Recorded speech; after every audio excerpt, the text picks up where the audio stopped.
My fellow Americans, tonight I am speaking to you because there is a growing humanitarian and security crisis at our southern border.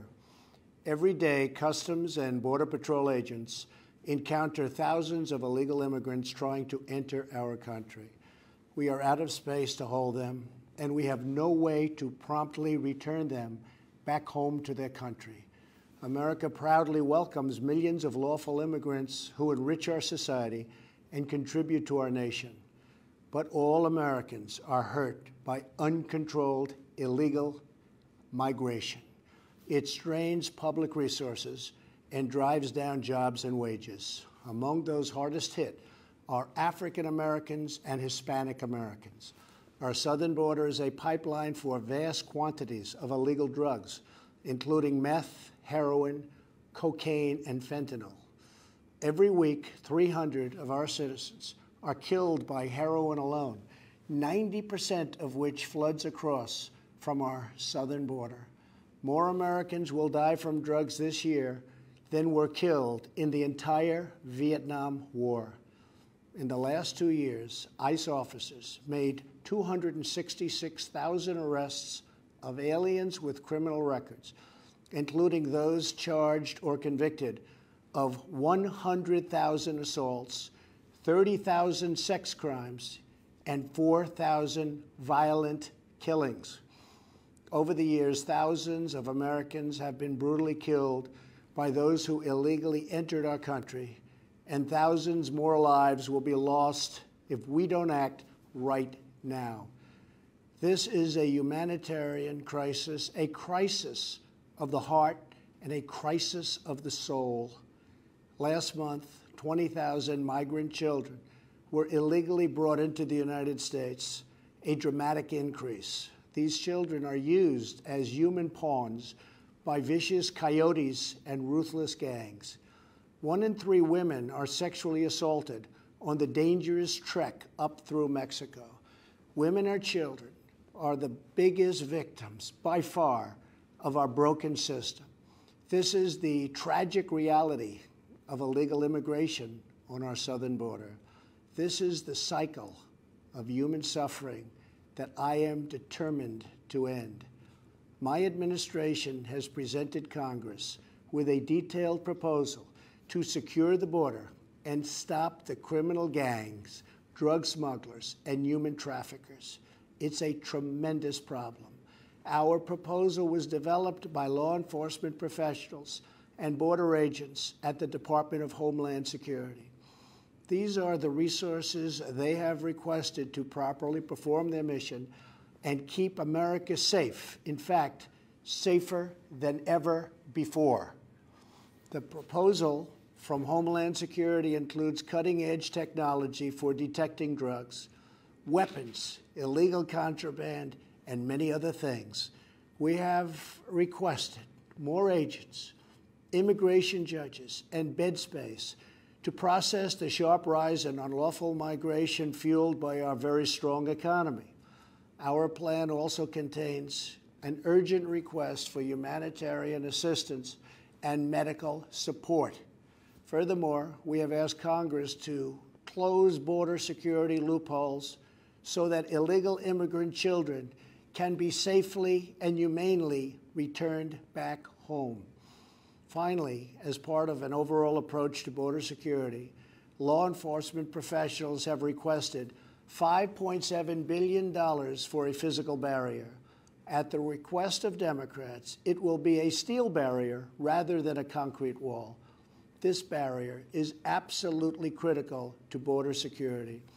It's also what our professionals at the border want and need. This is just common sense. The border wall would very quickly pay for itself. The cost of illegal drugs exceeds $500 billion a year, vastly more than the $5.7 billion we have requested from Congress. The wall will also be paid for indirectly by the great new trade deal we have made with Mexico. Senator Chuck Schumer, who you will be hearing from later tonight, has repeatedly supported a physical barrier in the past, along with many other Democrats. They changed their mind only after I was elected president. Democrats in Congress have refused to acknowledge the crisis, and they have refused to provide our brave border agents with the tools they desperately need to protect our families and our nation. The federal government remains shut down for one reason, and one reason only, because Democrats will not fund border security. My administration is doing everything in our power to help those impacted by the situation. But the only solution is for Democrats to pass a spending bill that defends our borders and reopens the government. This situation could be solved in a 45-minute meeting. I have invited congressional leadership to the White House tomorrow to get this done. Hopefully, we can rise above partisan politics in order to support national security. Some have suggested a barrier is immoral. Then why do wealthy politicians build walls, fences, and gates around their homes? They don't build walls because they hate the people on the outside, but because they love the people on the inside. The only thing that is immoral is the politicians to do nothing and continue to allow more innocent people to be so horribly victimized. America's heart broke the day after Christmas when a young police officer in California was savagely murdered in cold blood by an illegal alien who just came across the border. The life of an American hero was stolen by someone who had no right to be in our country. Day after day, precious lives are cut short by those who have violated our borders. In California, an Air Force veteran was raped, murdered, and beaten to death with a hammer by an illegal alien with a long criminal history. In Georgia, an illegal alien was recently charged with murder for killing, beheading, and dismembering his neighbor. In Maryland, MS-13 gang members who arrived in the United States as unaccompanied minors were arrested and charged last year after viciously stabbing and beating a 16-year-old girl. Over the last several years, I've met with dozens of families whose loved ones were stolen by illegal immigration. I've held the hands of the weeping mothers and embraced the grief-stricken fathers. So sad, so terrible.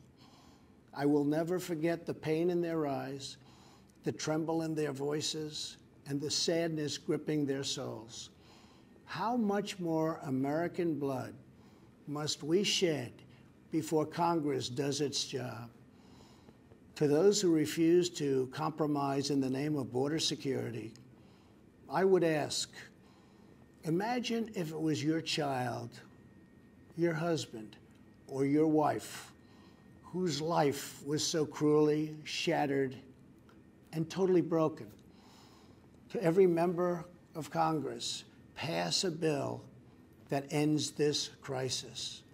To every citizen, call Congress and tell them to finally, after all of these decades, secure our border.